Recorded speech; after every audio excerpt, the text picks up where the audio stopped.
Bienvenidos al webinar, Guía sobre el uso del Sistema Internacional de Unidades. Nos complace contar con su participación en este espacio de aprendizaje y crecimiento. Antes de dar inicio, queremos presentarles a Metrocaribe, un laboratorio de calibración y ensayos con más de 20 años de experiencia en la calibración, ensayos y calificación de equipos de medición. Somos un aliado clave para los sectores industrial y biomédico, ofreciendo servicios acreditados y no acreditados, que garantizan la confiabilidad de sus mediciones y el éxito en auditorías. En Metrocaribe S.A. contamos con acreditación ONAC vigente, con códigos de acreditación 13 LAC 0, 08 y 21, Lab 022, bajo la norma ISO/IEC 17025-2017. Para un mejor aprovechamiento de este seminario, le agradecemos tener en cuenta los siguientes aspectos. Primero, por seguridad de todos los participantes, solo se permite que funcionarios de Metrocaribe S.A. compartan enlaces o archivos en el chat. 2. Solo se permitirá acceso de los participantes hasta 30 minutos después de iniciado el seminario. Sí, tengo Tercero, unos se exámenes recibirán que me preguntas mandó la al final reumatóloga. de la presentación. 4. Nuestros seminarios normalmente tienen una duración entre 2 a 3 horas. El enlace de la lista de asistencia solo se compartirá Es que estos finalizando no la me... presentación y está disponible solo por 30 minutos después de finalizada la presentación. 5. Los certificados de asistencia se enviarán dentro de las 3 semanas siguientes de la fecha del webinar. 6. Asegúrese de diligenciar correctamente su nombre, número de identificación y correo electrónico en la lista de asistencia para evitar inconvenientes con la emisión de su certificado. Importante. Aquellos participantes que no diligencien el enlace de asistencia no serán tenidos en cuenta para la emisión de su certificado de asistencia.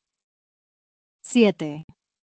En la comunidad de WhatsApp compartimos permanentemente información útil sobre metrología. Te invitamos a unirte. Y finalmente, para dar inicio al seminario, les presentamos a nuestro expositor, el ingeniero José Rodríguez, ingeniero industrial y director técnico de Metrocaribe. Con más de 10 años de experiencia en el sector liderando procesos de calibración, aseguramiento metrológico y gestión técnica en laboratorios acreditados.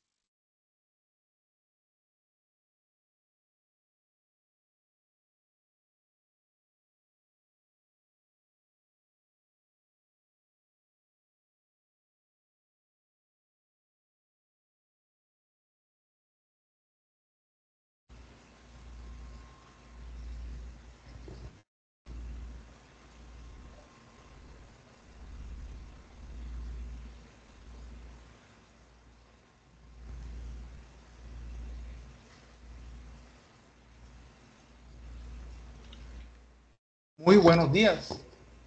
¿Me confirma, por favor, si pueden observar la pantalla, visualizarla correctamente? Sí, señor. Sí, señor, sí, señor. Muchas gracias. Sean todos bienvenidos y de verdad muy agradecidos con todos ustedes, los participantes, por haber apartado tiempo de su día para analizar este tema con nosotros. Metrocaribe se los agradece. Como ya se han enterado, pues vamos a hablar sobre el uso correcto del Sistema Internacional de Unidades. ¿Qué esperamos lograr al finalizar la sesión de esta mañana? Bueno, primero pues comentarles de que toda la información está basada en la guía publicada por el INM para el uso correcto del Sistema Internacional de Unidades. Esperamos pues compartir con ustedes por espacio aproximado de 1 hora, cuyo objetivo es comprender, aplicar y difundir el uso correcto del Sistema Internacional de Unidades. Pero para poder llegar a ese objetivo, antes debemos comprender la importancia y beneficios del sistema internacional. Debemos identificar las unidades básicas, derivadas y aceptadas del mismo. Además, vamos a aprender a aplicar las reglas correctas para los símbolos y los nombres. Y también vamos a reconocer errores comunes, pero lo más importante aún, cómo evitarlos. Entonces esperemos que esta instrucción que vamos a compartir con ustedes el día de hoy, pues desea de mucha utilidad y de beneficio para su vida cotidiana y para sus actividades laborales. Comencemos con una introducción, ¿cierto? Y es que nosotros, la humanidad, el ser humano, comenzó a medir desde tiempos muy antiguos. Y es que es parte de nuestra necesidad. ¿Y de qué tenemos necesidad nosotros? De organizar la vida cotidiana, el comercio y la construcción. Son aspectos relevantes en la vida de cualquier civilización. Organizar aspectos de la vida cotidiana, del comercio y de la construcción. ¿Cuándo? Bueno, en civilizaciones muy antiguas como la egipcia, la mesopotámica, incluso la india, ya se usaban unidades de medidas para construir, por ejemplo, templos, distribuir las tierras, organizar el comercio. Entonces la necesidad de medir es tan antigua como el hombre mismo.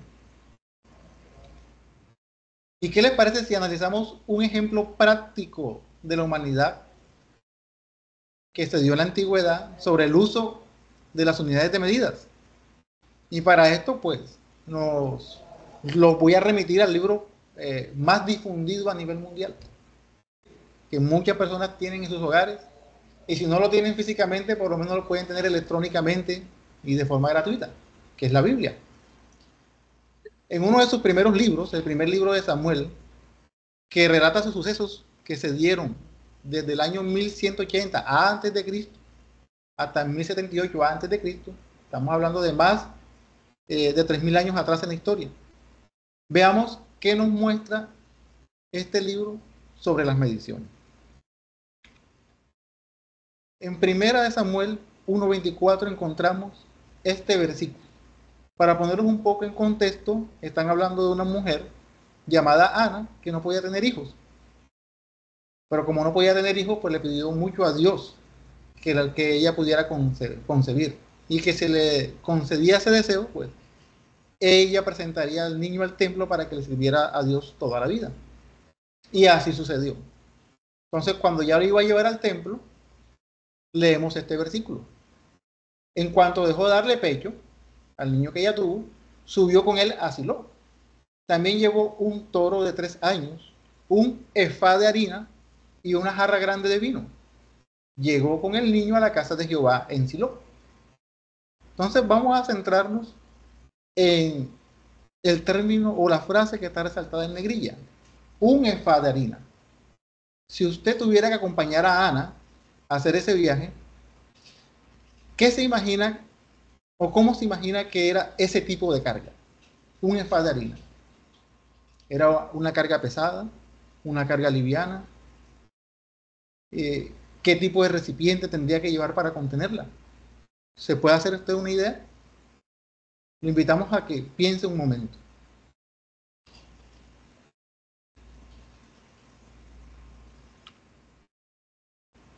Muy bien.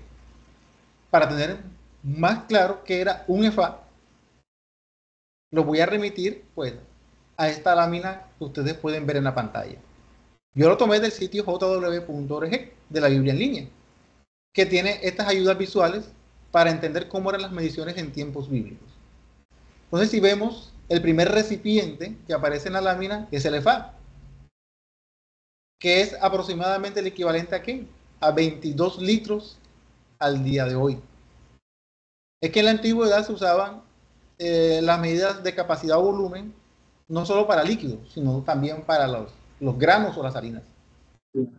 Entonces, 22 litros ya sabemos que era una carga pesada, pero ¿pudo haberse hecho usted esa idea si no le mostrara esta gráfica? Lo más probable es que no. O tal vez ya tenía conocimiento previo y sí lo sabía. O simplemente le atinó. El asunto es que depende de cómo estemos educados, es que vamos a entender cómo se relacionan las mediciones a nuestra vida cotidiana. O incluso a nuestras actividades en las organizaciones para las que trabajamos. Entonces vemos cómo desde la antigüedad ya se daba la necesidad de medir y de organizarse.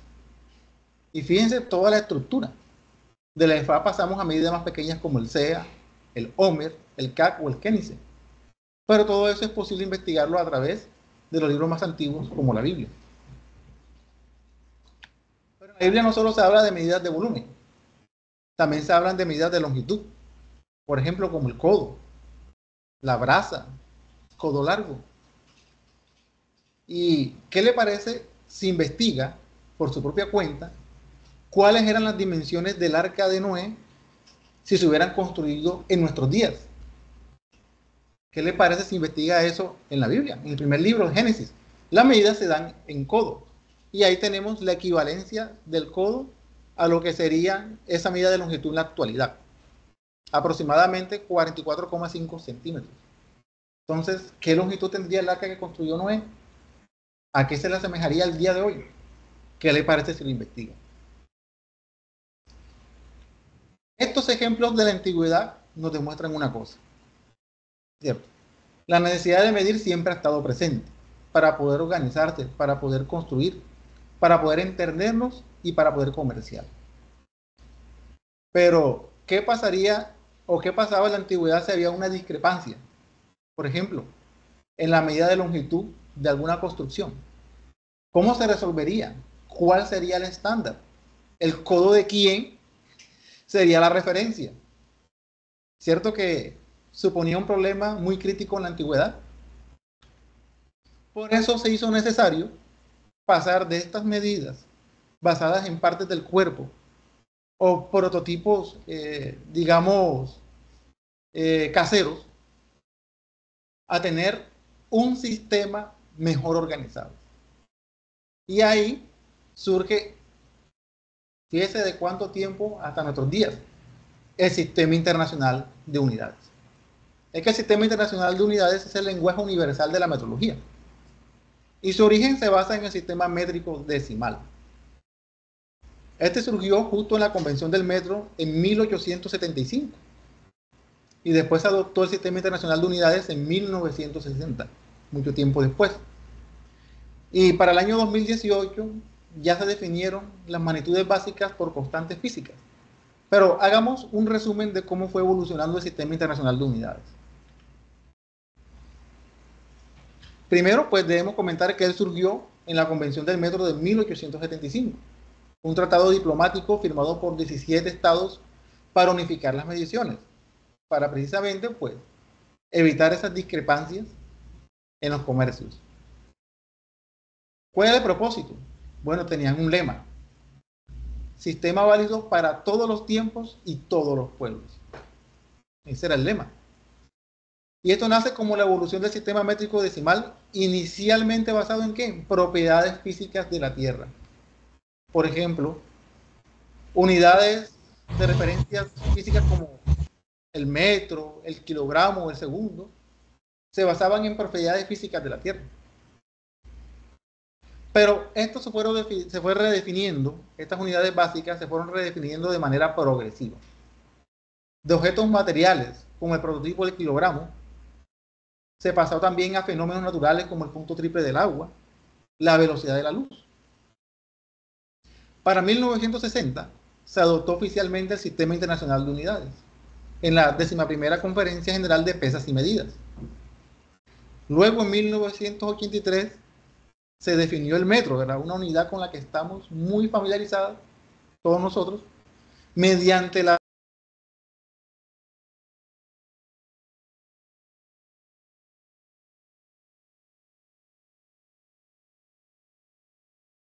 Señor José, disculpe, se le fue el audio.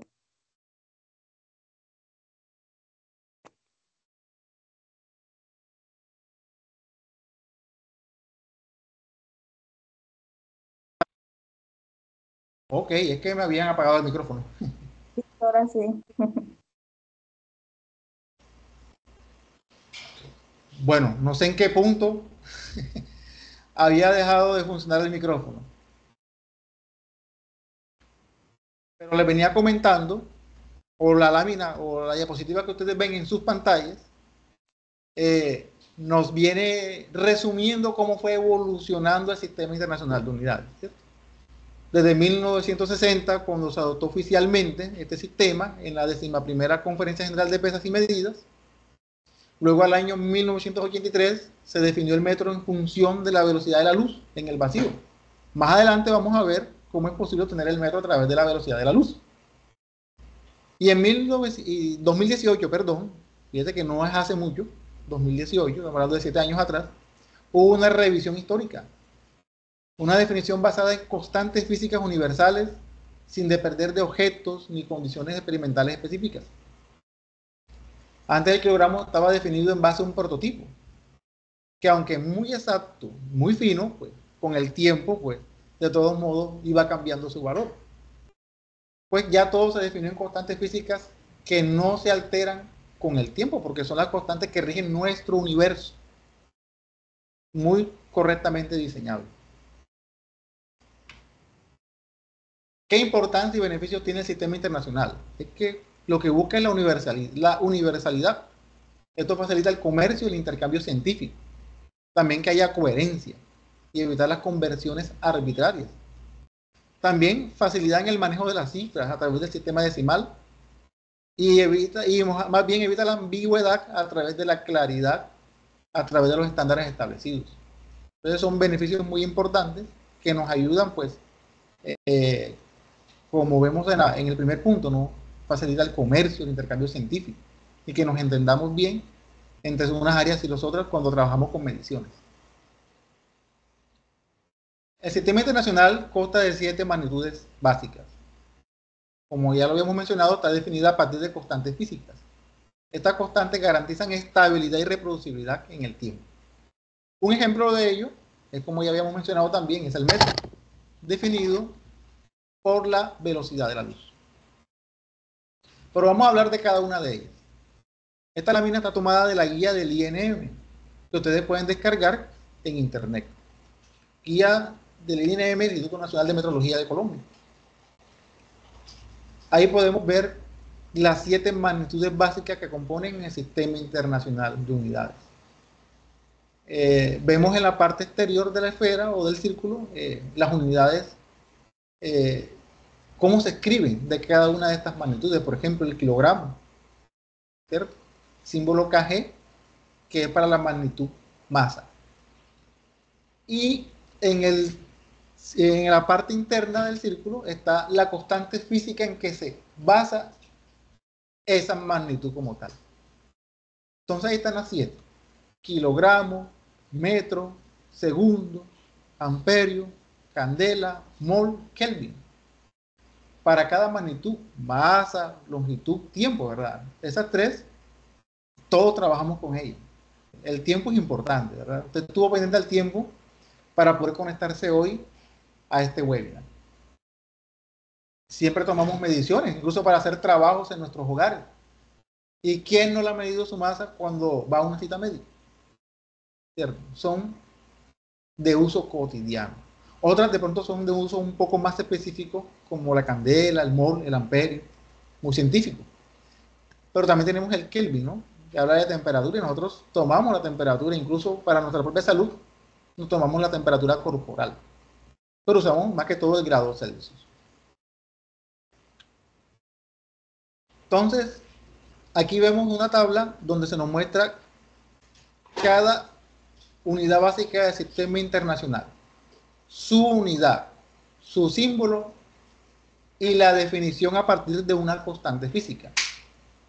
Si tomamos una de ellas, por ejemplo, longitud, vemos que el metro está definido en función o a partir de la velocidad de la luz en el vacío. ¿Y cuál es la velocidad de la luz en el vacío? Bueno, su valor exacto es el número que ustedes alcanzan a observar en sus pantallas. 299.792.458 metros sobre segundo. Esa es la velocidad de la luz en el vacío. O si lo queremos aproximar o redondear, como muchas veces nos lo enseñaron en la escuela, es aproximadamente 300.000 kilómetros por segundo. Qué gran velocidad, ¿cierto? Más adelante veremos cómo entender un poco mejor, de manera más práctica, estas definiciones. Y si hablamos del kilogramo, antes era un prototipo, pero ahora ya no, ahora se el kilogramo se obtiene a partir de la constante de Planck, con un valor exacto de el que ustedes observan en pantalla, cuya unidad es la constante de Planck, julios por segundo. O sea, energía con tiempo. Por a partir de ahí se obtiene el kilogramo. Pero ¿cómo es posible eso? Bueno, más adelante trataremos de explicarlo y esperamos que sea de su agrado y de su provecho. Y de igual manera las siguientes magnitudes, ¿no? Cada una definida en función de una constante física. Pero ya vamos a detallarlas poco a poco cada una de ellas. Entonces empecemos con la longitud, algo con lo que estamos muy relacionados cotidianamente. El metro. ¿Cuál es la constante que lo define? La velocidad de la luz en el vacío. ¿Qué explicación simple podríamos dar sobre el metro? Se define como la distancia que recorre la luz en el vacío en ese tiempo que ustedes observan en la pantalla. 1 sobre aproximadamente 290, bueno, aproximadamente no, exactamente 1 sobre 299.792.458 segundos. 1 dividido entre eso, por ¿cuánto daría esa cifra en la calculadora? ¿Verdad que tenemos muchos decimales, verdad? No habría un cronómetro para tomar ese tiempo. Pero veamos un ejemplo práctico para entenderlo mejor. En un segundo, la luz le daría unas 7,5, o sea, 7 vueltas y media a la Tierra. En un solo segundo. ¿Qué perímetro tiene la Tierra, verdad? Si contamos solo 3,3 nanosegundos, la luz recorre 1 metro. Un tiempo insignificante, ¿verdad? Para recorrer 1 metro. 3,3 nanosegundos. Imagínense, si la centésima de segundos, que nosotros lo podemos ver en los cronómetros que tenemos en los celulares, si lo activamos, en un segundo, una centésima es contar del 1 hasta 100 en un segundo. ¿Puede usted contar del 1 hasta el 100 en un segundo? Difícilmente, ¿verdad? Ahora imagínense el nanosegundo, que es 10 a la 9. Póngale más 0, ¿no? A esa centésima. Entonces, fíjense cuánta velocidad. Bueno, a partir de esa velocidad se obtiene el metro. ¿Sí? La velocidad de la luz en el vacío. Entonces, la distancia que recorre la luz en determinado tiempo, en ese tiempo constante que vemos allí, esa es la distancia de 1 metro. Es en función de una constante física y no de una medida materializada. Ahora hablemos del kilogramo. Se basa en la constante de Planck, que se simboliza con la letra H y equivale a ese valor que vemos ahí en la pantalla. 6,6 aproximadamente por 10 a la menos 34 julios por segundo. Pero ¿cómo se obtiene el kilogramo a partir de eso? Bueno, el kilogramo se fija usando la constante de Planck, H, que relaciona la energía y la frecuencia de la radiación. Entonces, un ejemplo práctico. Primero tenemos que entender qué es el julio. El julios es 1 newton por metro. Tal vez lo vimos en la escuela, en el bachillerato, cuando hicimos ejercicios de física. Pero ¿qué es el newton? El newton es kilogramos metro sobre segundo cuadrado. Que obviamente se va a multiplicar por el otro metro que multiplica al newton. ¿Sí? Y luego tenemos que el joule es kilogramos por metro cuadrado sobre segundo cuadrado. Ya puede ver usted de dónde sale el kilogramo. Entonces, como tenemos el metro y tenemos el segundo que es tiempo, a través de esas constantes se puede llegar al kilogramo, a través de constantes físicas.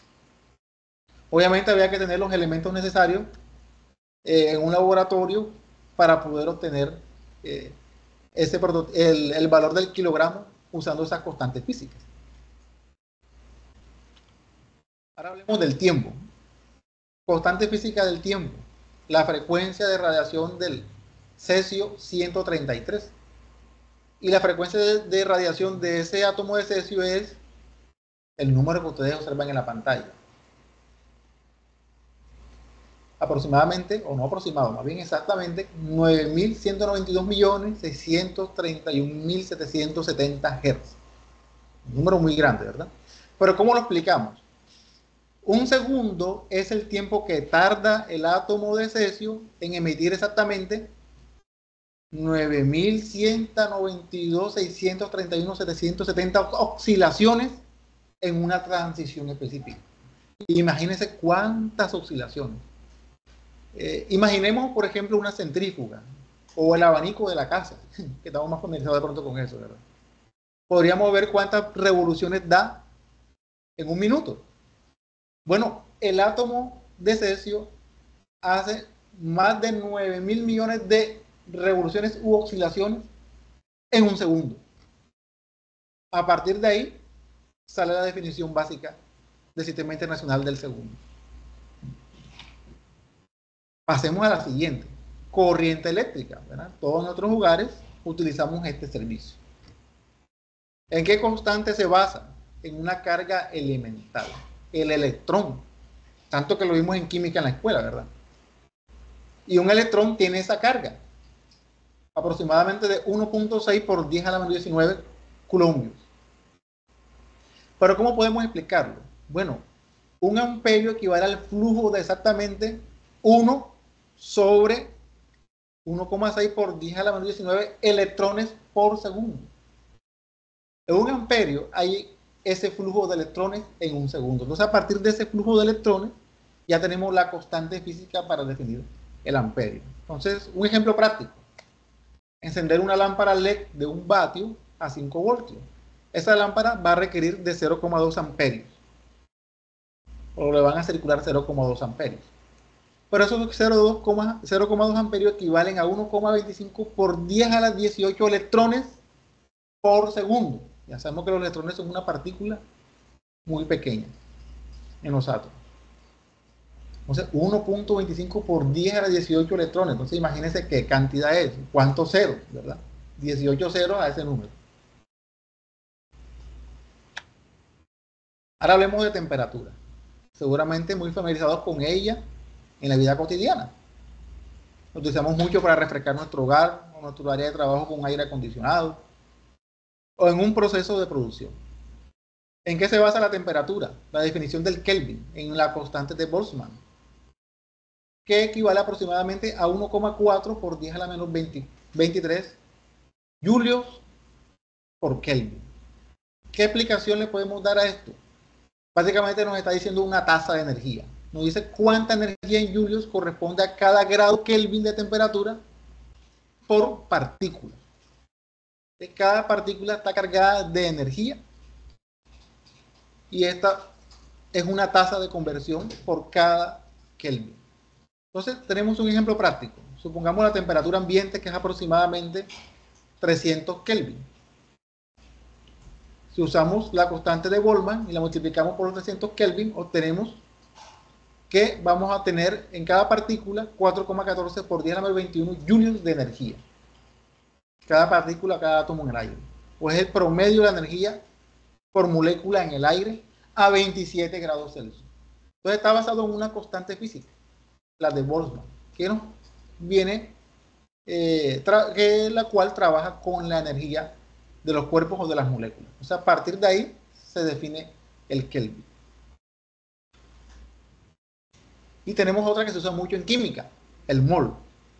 Está basado en la constante de Avogadro, que equivale a ese valor que vemos en pantalla, aproximadamente 6 por 10 a la 23 mol. ¿Cuál es la explicación simple? Podemos imaginarnos que el mol es como una docena química, pero que en lugar de 2 unidades, esa docena lo que contiene es 6 por 10 a la 23 unidades. Entonces, prácticamente, ¿qué nos indica esto? El número nos indica cuántas entidades elementales, estas entidades pueden ser átomos, moléculas, iones, electrones, hay exactamente en un mol de cualquier sustancia. Entonces, básicamente, esa es la definición del mol, basado también en una constante física. Y por último, tenemos la intensidad luminosa, que está basada en otra constante. Y esa constante es aproximadamente 540 por 10 a la 12 Hz. La explicación simple nos dice que eso mide cuánta luz percibe nuestro ojo para una radiación verde específica. Un ejemplo práctico puede ser una vela estándar que emite cerca de una candela. Y una bombilla de LED va a emitir más o menos 800 lúmenes.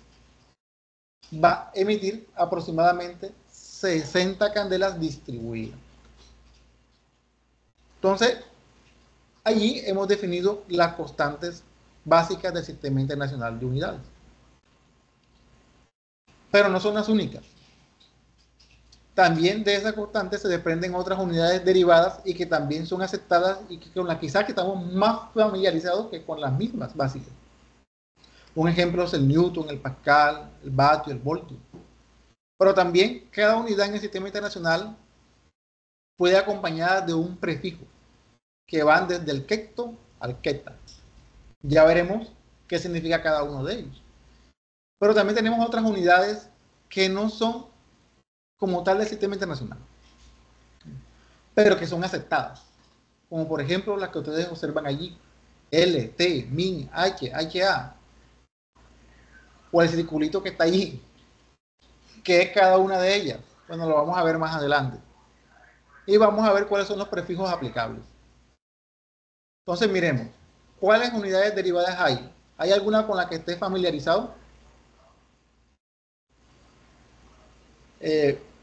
Por ejemplo, hablemos de temperatura Celsius. El nombre de la especial de la unidad es grado Celsius y es el que nosotros más utilizamos aquí en nuestra región, más que el Kelvin. Nosotros no estamos acostumbrados a tener valores de temperatura en Kelvin. Nosotros entendemos la temperatura es en grado Celsius. Entonces así es como se nombra esta unidad, grado Celsius. Y el símbolo, como se escribe, el símbolo como si fuera grado y la letra C. Es un ejemplo de una unidad derivada. ¿Y qué hay de la frecuencia? También seguramente en nuestra industria, también nosotros hemos usado la frecuencia, incluso en nuestros hogares. ¿Verdad? La mayoría de nuestros aparatos electrónicos funcionan a 60 hercios. Entonces, ¿cuál es el nombre de la unidad? Hercio. Símbolo, H mayúscula, Z minúscula. ¿Cuál es su expresión en términos de las unidades básicas del sistema internacional? 1 sobre segundo. ¿Y qué tal la que está debajo del hercio? Fuerza, Newton, ¿verdad? Se simboliza con N mayúscula. Pero ¿de dónde se desprende del sistema internacional de unidades? Ahí vemos la equivalencia del Newton, kilogramos, metros sobre segundo cuadrado. Está basado en 3 unidades básicas del sistema internacional. Y fíjense la presión, el Pascal, ¿verdad? Por lo general manejamos la presión en PSI, en bar o en milímetros de mercurio cuando nos toman la presión arterial en un consultorio médico. Pero la unidad del sistema internacional para presión es el Pascal, que se desprende del kilogramo sobre metros por segundo cuadrado. Es unidad de fuerza sobre área. Entonces ahí tenemos una tablita. Esa guía la pueden descargar gratuitamente en la página del INM y ustedes pueden obtener de dónde se desprenden las unidades derivadas y aceptadas del sistema internacional, unidades diferentes a las 7 básicas.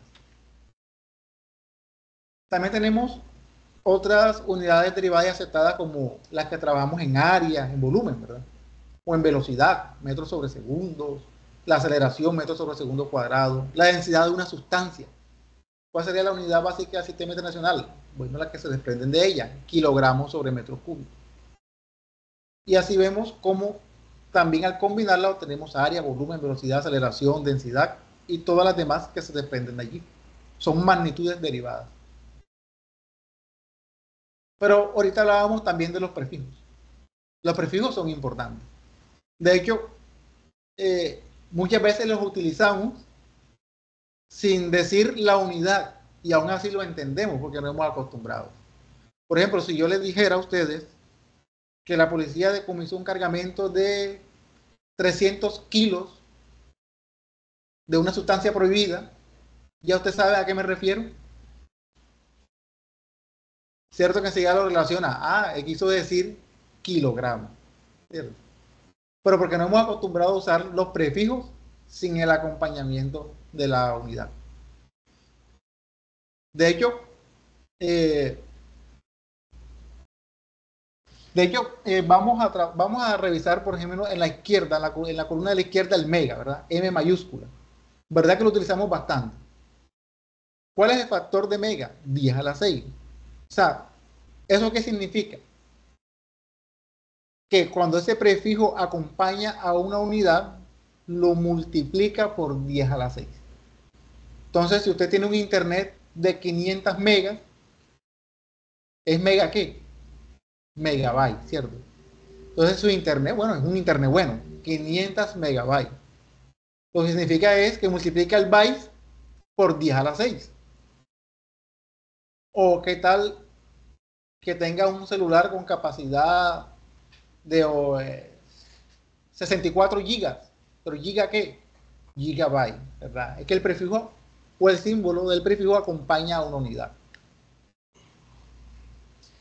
¿Y qué hay de lo de la columna de la derecha? Son para expresar valores todavía más pequeños. Entonces hay uno con el que estamos muy familiarizados y es el centi, ¿verdad? O sea, minúscula.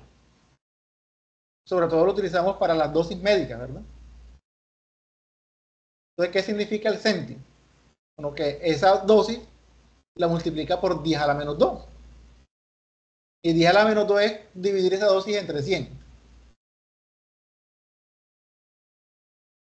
Entonces, si tenemos una dosis de 2 centímetros cúbicos, es que está dividiendo el metro cúbico entre 10. O sí, lo está dividiendo ¿qué? Entre 100. En 100 partes iguales. Y así con todas las demás prefijos, ¿no? Hay unos que le dan factores más grandes, otros que le dan factores más pequeños. Pero el asunto es que estos prefijos siempre deben acompañar a las unidades para darle significado. Pero también tenemos otras unidades que no pertenecen, pero cuyo uso es aceptado. Y tiene que ver con el tiempo, por ejemplo. El minuto lo utilizamos mucho. ¿Cómo se simboliza correctamente? M y N minúscula. Y sabemos que el minuto equivale a 60 segundos. Otra que lo usamos mucho en volumen, el litro. ¿Cómo se representa? Con L mayúscula o L minúscula. Cualquiera de las dos es válida. L mayúscula o L minúscula. Aunque se recomienda más usar la L mayúscula para no confundir la L minúscula de pronto con el número 1, por ejemplo. Entonces, por eso es más recomendable la L mayúscula. Pero las dos son válidas. ¿Y que hay de la tonelada? Se maneja mucho en la industria que manejan grandes cargamentos, ¿verdad? O usan básculas camioneras. T minúscula. ¿Y una tonelada equivale a qué? A 1000 kilogramos. Simplemente utilizamos esas unidades para simplificar los valores numéricos. Entonces, este es otro ejemplo de unidades que, aunque no pertenecen, son aceptadas. Entonces, es correcto que las usemos también. Ahora, existen reglas para usar estas unidades y escribirlas correctamente. Por ejemplo, al escribir los nombres de las unidades, estamos hablando de los nombres, no de los símbolos, debemos hacerlo en minúscula. Incluso si se derivara de un nombre propio. Por ejemplo, el Newton. Si lo vamos a escribir en un párrafo y no vamos a escribir la unidad, sino el nombre, deberíamos escribirlo de esa forma, en minúsculas. ¿Cuál es la excepción?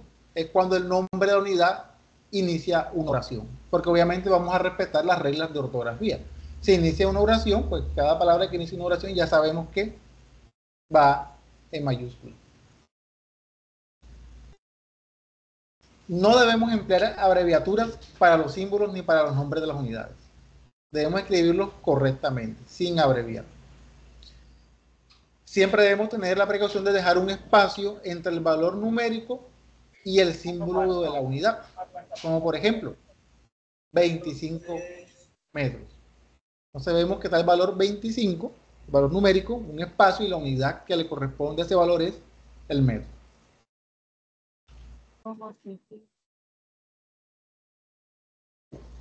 Bueno, ¿alguien comentaba algo?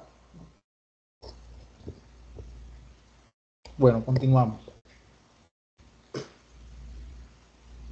Bueno, ahí vemos unos ejemplos de cuál es el uso correcto y cuál es el uso incorrecto. Está tomado también de la guía del INM. Por ejemplo, para longitud, una longitud de 30 metros. Es en plural, ¿verdad? 30 metros. Pero el uso incorrecto es que por ser plural le vayamos a colocar una S al final, ¿verdad? Porque nosotros, pues cuando vamos a decir en plural las cosas, siempre terminamos con S la frase. Entonces estamos acostumbrados a hacerlo también hasta con las unidades de medida. Pues las unidades, aunque sean varios, o un valor que corresponde a un plural, no se le coloca una S al final. ¿O qué tal el segundo ejemplo? El tiempo en esta vuelta fue de 30 segundos. Entonces, uso incorrecto, le tomó 30 segundos, punto, esta vuelta.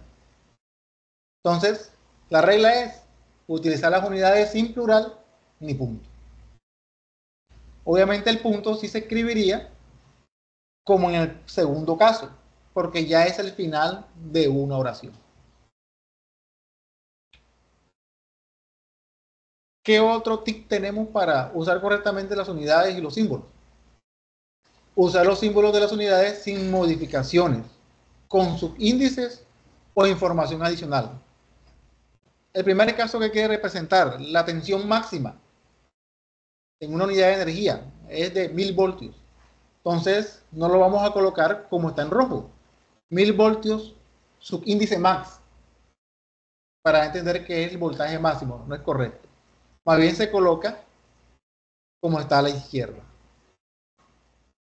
¿O qué tal el tercer ejemplo que está allí? Velocidad máxima, 50 kilómetros por hora. Pues es incorrecto colocarlo velocidad igual a 50 kilómetros hora máximo. Es muy parecido al tema del voltaje. Otro tip, debemos evitar mezclar información con los símbolos de las unidades. Veamos el primer ejemplo, el contenido de agua es de 20 mililitros por kilogramo. ¿Cuál sería el uso incorrecto? El contenido es de 20 mililitros de agua sobre kilogramos, o 20 mililitros de agua sobre kilogramos. Bueno, en el primer caso se colocaba el símbolo químico del agua y en el otro se escribió ya como tal la palabra agua, pero no es correcto eso que está señalado en rojo, sino como está en color negro. Y así con los otros dos ejemplos. Entonces no mezclamos información con los símbolos de las unidades. Entonces sería la forma correcta de usarlo. Otro tip, mantener la claridad en la escritura de valores y de magnitudes. Por ejemplo, si vamos a hacer una multiplicación, 21,6 centímetros por 27,9 centímetros. O lo podemos colocar entre paréntesis, cada valor con su unidad. Ya sabemos que eso significa que se está multiplicando. ¿Cuál es el uso incorrecto? Como vemos a la derecha en color rojo, 21,6 por 27,9 centímetros. Obviamente nos toca asumir que el 21,6 también se refiere a centímetros. Aunque lo entendamos, sabemos ya que eso no es lo correcto.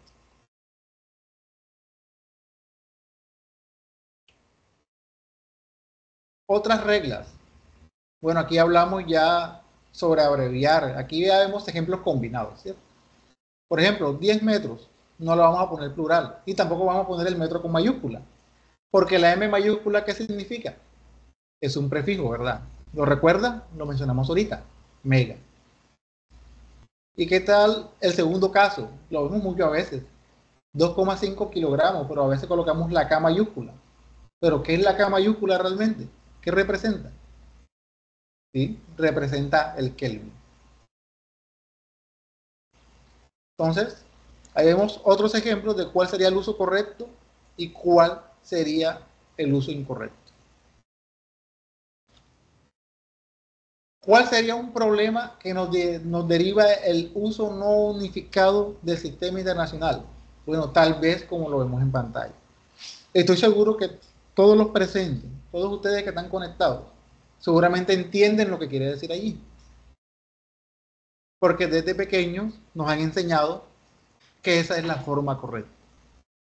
Porque lo hemos visto en nuestros libros de texto, porque lo vemos en la televisión,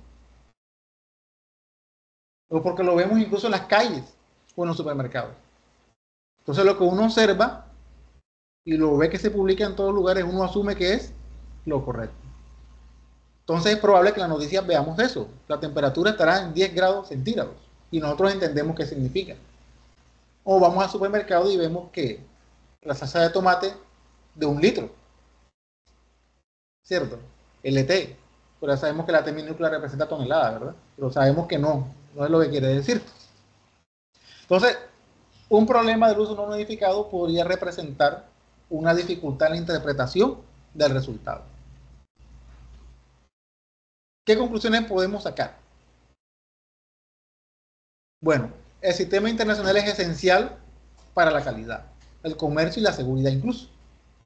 Entonces deberíamos usarlo correctamente y esperamos que con esta charla, pues, seguramente ustedes, estimados participantes, pues puedan sacar el provecho, descargar la guía incluso y ponerla en práctica. La aplicación correcta obviamente requiere disciplina y estandarización, porque estamos acostumbrados de pronto a observar otras cosas. Pero si evitamos los errores, se protegen vidas y recursos. Y podemos usar la guía LNM como referencia permanente. Entonces, esa es la invitación que queremos hacerles. El uso unificado, ¿a qué nos lleva? A que todo se haga de la forma correcta. Entonces, vemos la misma diapositiva que presenté anteriormente, ¿verdad? Ya vamos a ver que las noticias se presentan como es. La temperatura, 10 grados Celsius, ¿verdad? O el rótulo del producto que vamos a adquirir en el supermercado va a estar correcto y de acuerdo al sistema internacional. ¿A qué nos lleva todo esto? Hombre, a que también podemos darle un uso correcto a nuestros certificados de calibración, entenderlos e interpretarlos. ¿Pero qué es un certificado de calibración? Bueno, seguramente ustedes han recibido muchos de ellos como usuarios de Metrocaribe. Es un documento que detalla los resultados de la calibración de cualquier instrumento. Le asegura la trazabilidad a patrones nacionales o internacionales de su instrumento. Y por lo general está emitido por laboratorios acreditados. ¿Y qué elementos va a contener su certificado? Va a contener la identificación del laboratorio que lo emite, los datos del instrumento que calibramos, que es importante que ustedes como usuarios seguramente lo suministren correctamente para que no haya ningún inconveniente. Queremos que el resultado sea de ese instrumento que ustedes nos han entregado. Vamos a tener las condiciones de calibración, los resultados y sus errores, una incertidumbre, la duda razonable del resultado que hemos obtenido y una trazabilidad, es decir, los patrones que utilizamos para calibrar sus instrumentos. ¿Cuál sería un error común al revisar los certificados? Que no revisen, por ejemplo, la incertidumbre. Puede ser un error común ignorarla. O suponer que calibrado significa ajustado también podría ser otro error. O no verificar la trazabilidad. Eso también podría ser un error común al recibir un certificado. Así que lo invitamos que en su próximo certificado lo revise. Y aquí tenemos un ejemplo. Para que todo fluya, en un certificado siempre le vamos a presentar esta información, ¿verdad? La información que corresponde a usted como solicitante, su dirección, el lugar donde efectuamos la actividad de calibración, sea en nuestro laboratorio o en sus instalaciones. El instrumento, cada certificado es válido para un instrumento específico que se ejecutó. Por eso es importante que ustedes nos den la información de ese equipo, si no está rotulado, no está clara, su fabricante, su modelo, su número de serie, que esa es la identificación única e inequívoca de su equipo. Tal vez usted le asigne un código interno, podría suministrarlo al laboratorio y de esa forma lo referenciamos en el certificado para que no haya ningún error. Un certificado va a ver también qué método de calibración utilizamos, la trazabilidad, que como el tema que venimos hablando, procuramos que siempre sea el sistema internacional de unidades, utilizando laboratorios acreditados o institutos nacionales de metrología. Finalmente ustedes puedan entender el resultado. Al ustedes observarlo enseguida, ¿qué concluyen? ¿De qué magnitud estamos hablando? Espero que haya llegado a la conclusión correcta, ¿verdad? Estamos hablando de temperatura en grados Celsius. Y usted pueda entender a qué se refiere su certificado de calibración. Y lo más importante, que seguramente le llegue sin errores que indiquen o que propicien un reproceso. Entonces, ya para finalizar, Me gustaría dejarles un reto, ¿verdad? Un reto. Supongamos que hay un proyecto donde participan varios países, pero cada país maneja sus propias unidades de medida. Es un proyecto importante para la humanidad. Pues es una nave que saldrá al espacio a explorar. Y se requiere que cada elemento esté en su punto, esté en sus dimensiones exactas.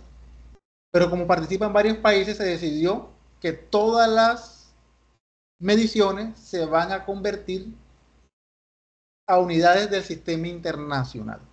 Entonces, una de las sustancias muy importantes para que la nave mantenga su equilibrio en el espacio, una de las sustancias debe conservarse a una temperatura específica. Pero el país que conservó o que suministró esta sustancia indicó esas especificaciones en grados Fahrenheit. Y lamentablemente no se convirtió a grados Celsius. Resulta que la sustancia debía conservarse a determinado valor en grados Fahrenheit, pero no se convirtió a grados Celsius. Y entendieron que ese valor era en grados Celsius. Imagínense. Por fortuna, no pasó nada. Todo funcionó bien. Porque se descubrió que aunque no se convirtió al sistema internacional de unidades, ese valor en Fahrenheit era lo mismo que en grados Celsius. Entonces el reto es, ¿cuál es ese valor? Si quiere, toma una foto o toma un pantallazo y le dejamos ese reto. Muchas gracias por la atención prestada y habernos acompañado durante este espacio. Quedamos atentos por si acaso tienen preguntas al respecto.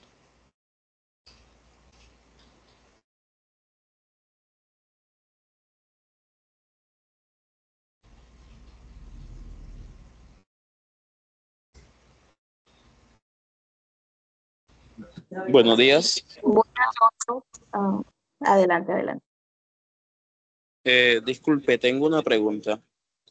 ¿Podría el sistema internacional incorporar en el futuro nuevas unidades o redefinir magnitudes existentes a partir de constantes fundamentales aún más precisas?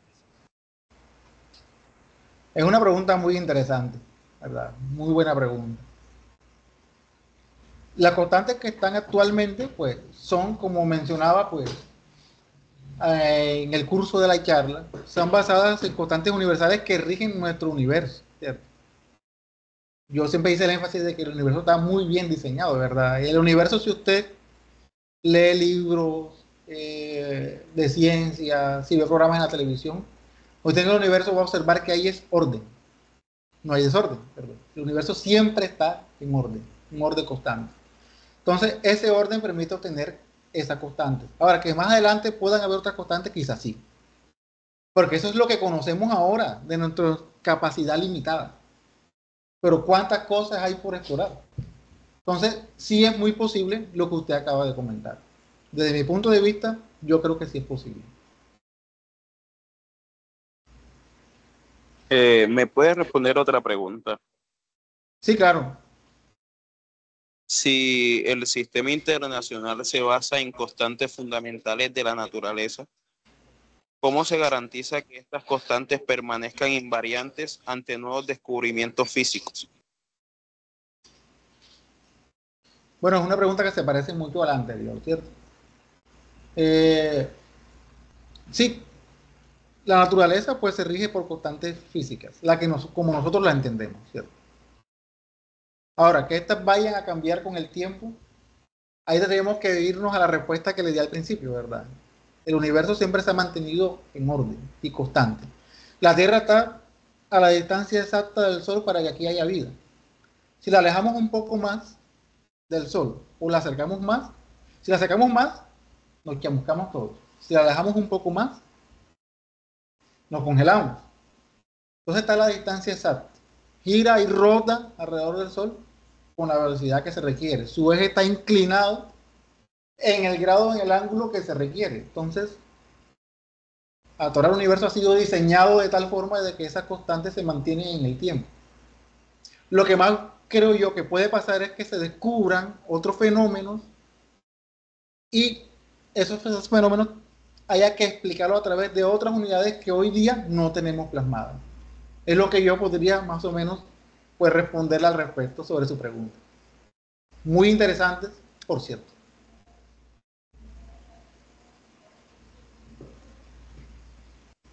¿Puedo hacerle otra? Bueno. Disculpe. Adelante, claro que sí. Todos están invitados a hacer las preguntas que deseen. ¿Qué implicaciones tiene para el comercio internacional que un país no adopte plenamente el sistema internacional en sectores estratégicos como salud, transporte o energía? ¿Cómo se vería afectado por no adoptarla plenamente? Bueno, es un tema que tal vez se sale quizás al manejo que se dan entre gobiernos, a lo político, ¿no? Bueno, ahí no me voy a meter. Pero sí podría responderle de acuerdo al ejemplo que usamos como reto. ¿Recuerda el ejemplo que usamos como reto al final? Un proyecto que participa en varios países, imagínense, se necesita estandarizar, ¿cierto? No utilizar la unidad del sistema internacional podría complicar el comercio, ya en teoría, pues. Supondría, por ejemplo, que no querramos adoptar en Colombia, por poner un ejemplo, y hacer comercio con un país que se ha adoptado el sistema internacional. ¿Cómo vamos a hacer el intercambio comercial? Tiene que haber una conversión. Y esa conversión debe basarse en los criterios establecidos por los institutos que regulan el uso correcto de las unidades de medida. Entonces, supondría un problema en el sentido de que si no se adopta, pues estamos sujetos a estas conversiones. Sería más fácil si todos hablamos el mismo idioma y no recurrimos a estas conversiones que pudieran llevar error. Ese es desde mi punto de vista. Pero ya hay un tema más político, perdón, ahí sí no podría intervenir.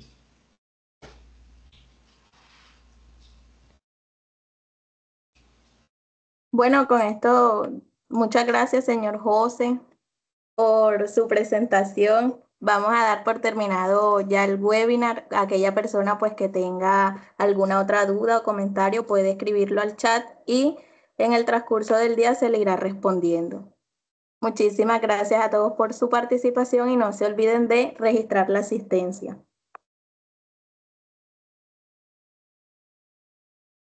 Bueno, muchas gracias y que tengan un feliz resto de día. Muchas gracias, Inge. Igualmente. Gracias. Muy bien. Muchísimas gracias. Muchísimas gracias. Muchas gracias. Gracias. Muchas gracias. Buen resto de día para todos.